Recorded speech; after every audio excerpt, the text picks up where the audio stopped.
Hi, welcome to Dreams Recycled Expert Series. Today I'm joined by Michael Marini, who is a certified divorce financial analyst. Hi, Michael, welcome. How are you? I'm great, Tiffany. Thanks for having me. Glad to be here. Wow, you are unfortunately one of the very many necessary evils of divorce, or you should be, right? So I see a lot from the divorcees I speak to that, you're so busy kind of dealing with the emotional part of it and maybe the child custody part of it. The one part that is most often neglected, in my opinion, is actually the financial part. So can you explain to us why it's so important that you make sure that you have this sorted out? Well, I think the first thing to realize is you're doing something for the first time, but you're dealing with people who have been through this quite a bit. So the attorneys are very savvy. They've been through the process. And when the opposing side has a good attorney, they're going to exploit every weakness that you have. So number one, you're not a financial person to begin with. Maybe numbers aren't your thing. And you've been busy running the household, maybe raising the children, and maybe you left the finances to your spouse.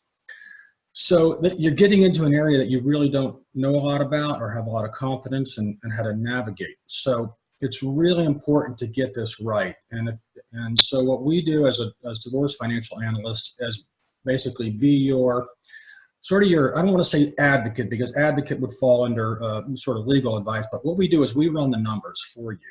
And we know the numbers, we understand the numbers, we understand divorce and the process. And so we can look at your numbers, we can look at your tax returns, look at your W-2s, and look at your financial affidavit.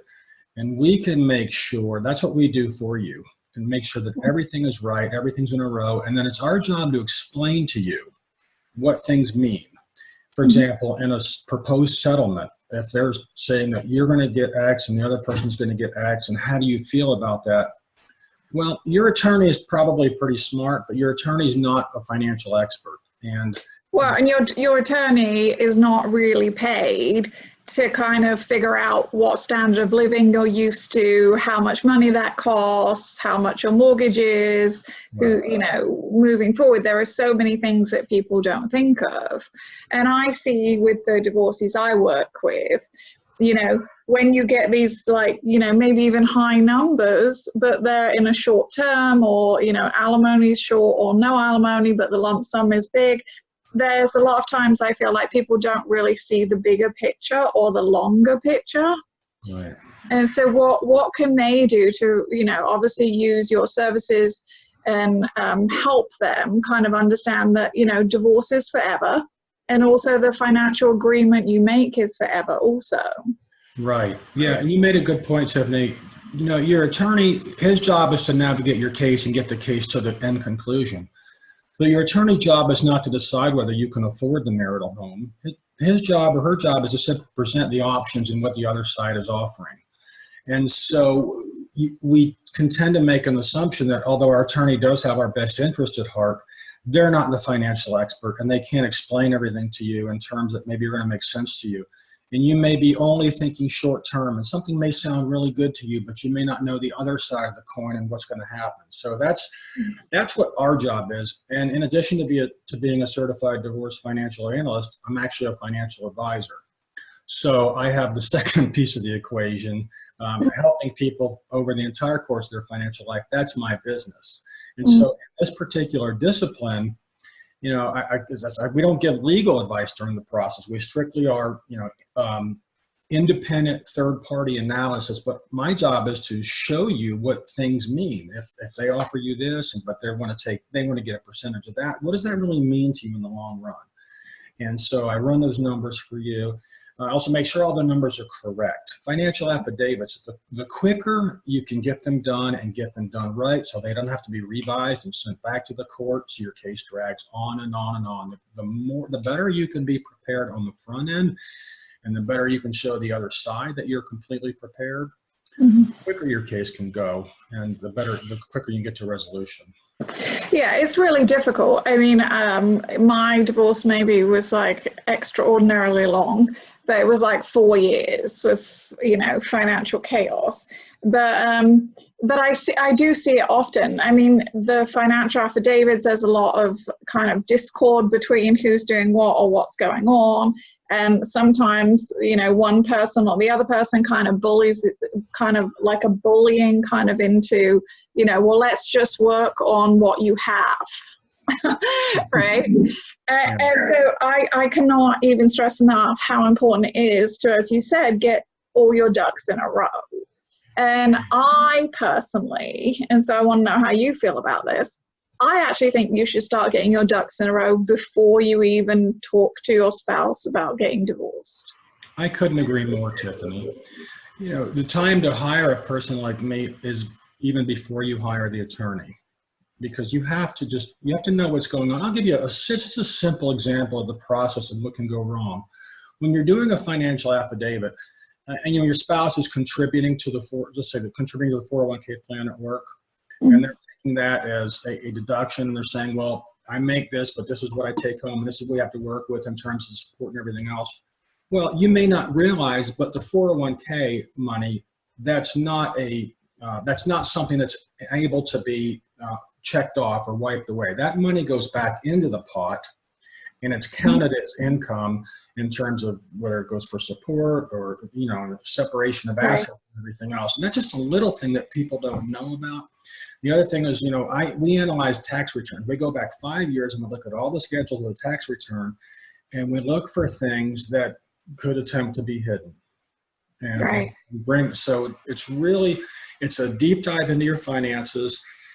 And when you have a question, my job is to say, well, let's look at the numbers. This is what the numbers are. And when you show the other side that you know what you're doing, especially if you have someone working for you in that regard, you're showing them that you mean business, and they're less likely to try to, cross a line and maybe try to push you around a little bit, for lack of a better term. Yeah, I see. And I think that it's so important, because I feel like, especially in self-employed people with their own companies, definitely a lot easier to hide money.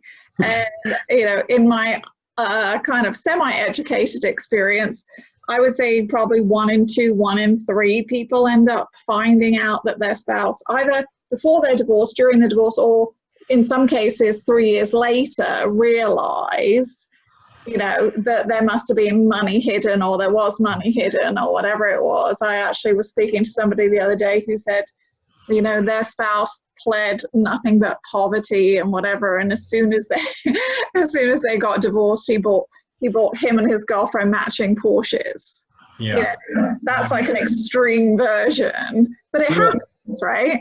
It's great that you mentioned self-employed, because in my CDFA training, that was one of the things that they really stressed on. One of the areas where people can really kind of muddy the waters, where you have self-employed and you have especially other family members involved in the business, and there's a lot of games that can be played to try to hide assets. And so, as the person beginning this process, you really need to make sure that you have someone who knows where to look for the money, basically. That's and if you're talking about, our typical case would be a couple with over $100,000 in assets and $100,000 in income, because that's the line of basically where we find that people start needing this service.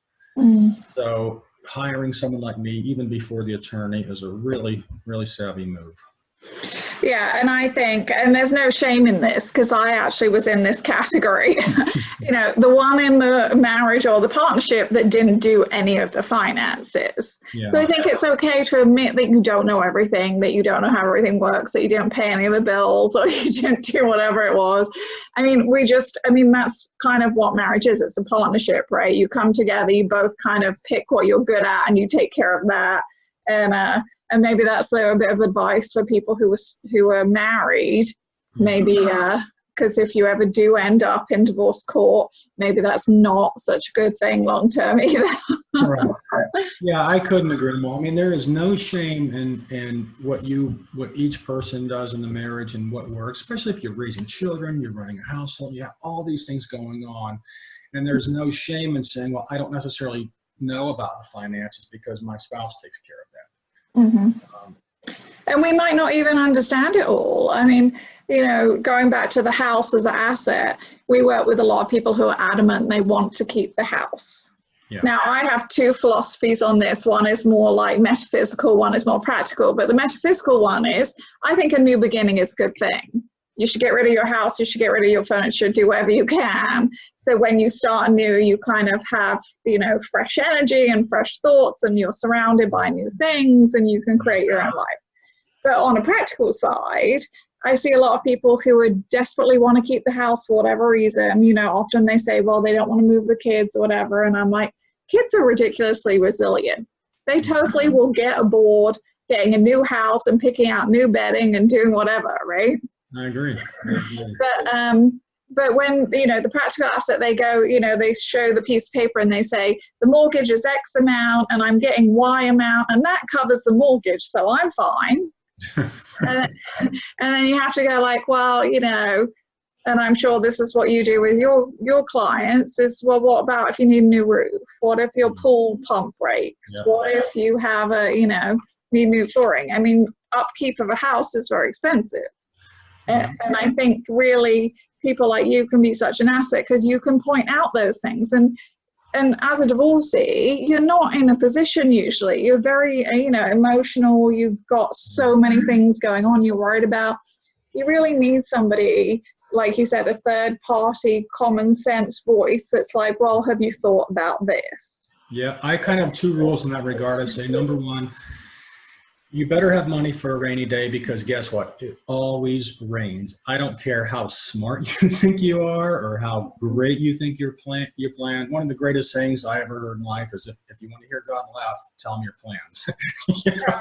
Yeah, I like that. It always rains. And so one of the things that I would do for a person is look at the cost. We do a cost analysis. Well, is it going to cost you more to stay there or is it going to cost you less to stay there? And we basically say, you know, you got to put a number to it. If actually moving is going to cost more and you've got a lower cost of living there, and then we say, okay, that's a good place for you. And then you can make them, but then you can make the decision. That's what our job is, to give information so you can make the best decisions and discuss it over with your attorney if you want, or, you know, friends or whatnot, but at least you know what it comes down to, what it will take, because you don't want to get, you know, 2 years or 3 years or 4 years post-divorce and go, oh man, this is just not working out the way I had hoped. You know, struggling here and we shouldn't be. And I can't stress enough that that's not your attorney's job to care about those things. That's not what they're there for. They can give you the warm and fuzzies and tell you that they're working hard for you because they really are. But at the end of the day, those are your responsibilities and how you make those decisions. Right. And so getting your ducks in a row. So one of the reasons I love what you do is because you have one of the most comprehensive checklists I've ever seen. Right. You like really have everything covered. And so can you tell our listeners about your checklist that you've been so kind just to donate to them? Well, absolutely. So the name of my company is Orlando 401k Specialists. So one thing you can do is go to my website, if you can remember, orlando401kspecialist.com, and you can learn all about CDFA services. I'll send you a free client toolkit. Just shoot me an email or a phone call. Also on the as obviously you would know, Tiffany, on the DreamsRecycled website, we have a big ad that says divorce planning checklists. Click here, and then that will take you right to my page. I have every checklist that you would need, including a copy of a sample financial affidavit, so you know exactly what will be prepared for your case for the court. Right, which is really invaluable. I mean, I think what you've kind of assembled, your checklists of checklists is just so good. And like you said, and I advocate, even before you tell your spouse you want to divorce, before you see a lawyer, download those checklists, have a look at them, and kind of you'll get a better feel of what you're getting into. And I also think it's really important because it sets the tone that divorce is really emotional, but when it gets down to it, the nuts and bolts of it, it really is business. And so, you know, finances is business. It's you're splitting your assets, you're splitting your whatever it is. And to have that as organized as you can possibly get within your checklist is a really great asset. So thank you so much for doing that for us. No, it's my pleasure. Something else I can tell you about this process, where people tend to fall down, because, you know, divorce is a learn as you go process. The bad thing about divorce is by the time you're done with it, you really know your stuff. Yeah, and then you become me, but no, that's only one of me. But yeah, you become like but that me. doesn't mean that it worked out for you. You just learned, you know, hard knocks. You learned that how the process, and you go, geez, if I would have only known that sooner. But one thing that we focus on, me being a financial advisor, it's another piece that I can bring to the process, is when you have 401ks and you have pensions, you know, one of our analyst services is to analyze the value of the pension, analyze the present value, the future value, and so to make sure that that has a correct and proper number that goes into the, you know, into the equation when you're looking at different settlements and so forth. But something else people don't even know beyond that is when you get to the end of the divorce process and the judge signs it and it says, you know, perhaps you're going to get half of the, you know, your spouse's 401k. There's a whole nother step in the process to actually receiving that money.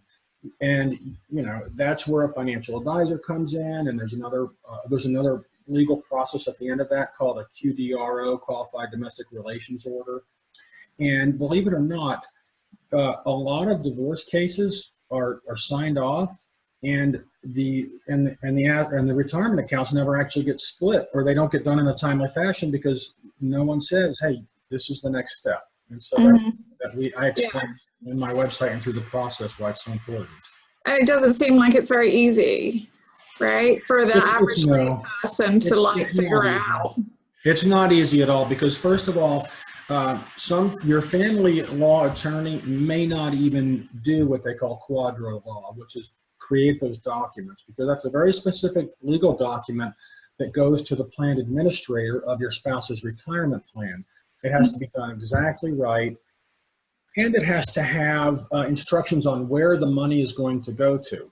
So if you don't have a financial advisor, you're not savvy about IRAs and things like that, you don't have a TD Ameritrade account, if you're not in that world already and super savvy about retirement accounts, then you're going to go, what do I do now? Where do I get this from?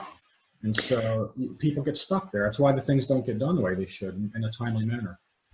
No, and that's really important.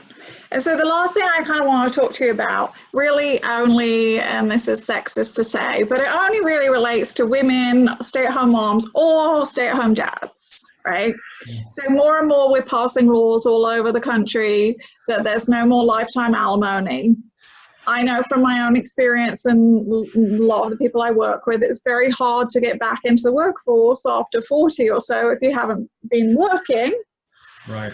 And so I think one of the other things that is really valuable, and I wish I had, which I didn't, is people like you to explain how, you know, okay, alimony is only X amount. What are the chances of you getting back into the workforce? What's that going to look like? What are you going to do? I mean, we all do it because we have to, and I wish it was different. I wish there were more companies going, okay, you were a mom for 10 years. Come on, we'll hide. but really, that's not reality. Right. And so what would you say to those stay-at-home moms and dads who are, you know, who might be overly optimistic? Well, you know, I look at that, Tiffany, as almost like I look at as a financial advisor, my clients that are going into retirement, and the first thing I explain to them about retirement is, you don't need $1 million in retirement, but you do need enough money to pay your bills. So it's relative. So learning how to control your expenses and making sure that the settlement you get is proper to enable to at least get you as close to maintaining that lifestyle as you can for, you know, for as long as you can. That's a really big thing. But pie in the sky, you know, we get rid of the pie in the sky because we have to get down to hard numbers. It's okay. If this is what you get, this is how long it will last. This is what you're looking at. Will tell us whether you can afford to stay in the house. And so I would tell people that don't be overly pie in the sky that you're going to get this great settlement and you're just going to live on easy street forever. because you're divorced, because as you said, alimony's not going forever. Mm. It's a changing world. And so my best advice is have your eyes open going into the process. Don't be overly optimistic that you're going to live a cushy life, just because this is a lifestyle maybe you have now. Things are going to change. You have to be prepared for change. Well, absolutely. And I think there's a horrific statistic that up to 43% of women after divorce are financially worse off and never actually recover from their divorce. Yeah, it's very unfortunate. Well, I hope that I can make some difference for your audience in that regard. No, I'm sure. And I really, truly believe it starts with that checklist. You need to know what you have, what you don't have, what you're doing with it. And you need to go into it with eyes wide open because... Yeah, and the great thing about the checklist is this. We show you what you need to gather up. There's no guesswork.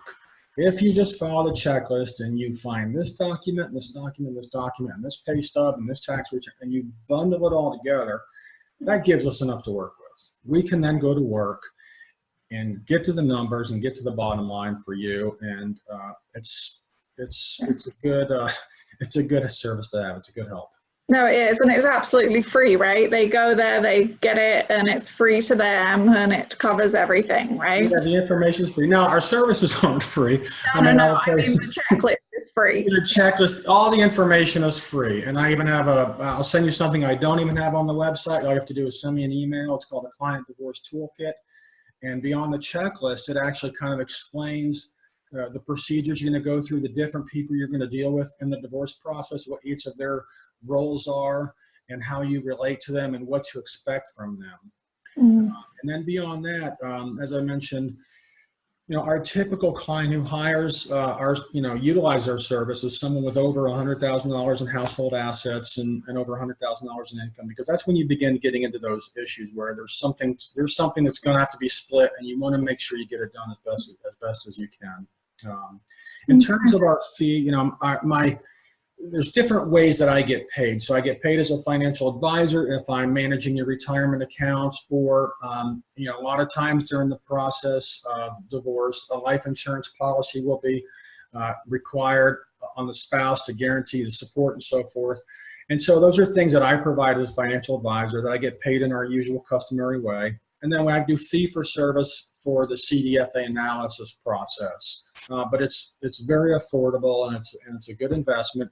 It also enables us to begin getting to know each other at the front end of your divorce process. So when you do get to the point where maybe you do need the other things, I've got all those things ready to just pop into place for you when you come across the life insurance, or you come across splitting the retirement accounts. And so I can take you from the beginning of the process, even before you hire the attorney, and get you out the back end, and you get on with the rest of your life. Which is great, and we thank people like you that help us, which is for all of us. Yeah. So Michael, thank you very much. My pleasure. For being our guest today. Yes, thank you for having me. You're very welcome. So one more time, where can they find you on the website? Orlando 401kspecialists.com is my website. I do work nationwide for CDFA services. Okay, so as a financial advisor, I'm currently licensed in about 14 states, but the CDFA service is something I can do across all 50 states because it's an independent service in addition to my financial advisor hats that I wear. So I can work with anybody, anywhere. We can work back and forth electronically, email, fax, or not fax, but email, and so forth, text, and all that good stuff, and videos. So we can get it done. Okay, awesome. Thank you so much, Michael. And I'm sure you'll have a lot of people download your checklist and take advantage of your great services. Thanks, Tiffany. Thanks, Michael. Okay.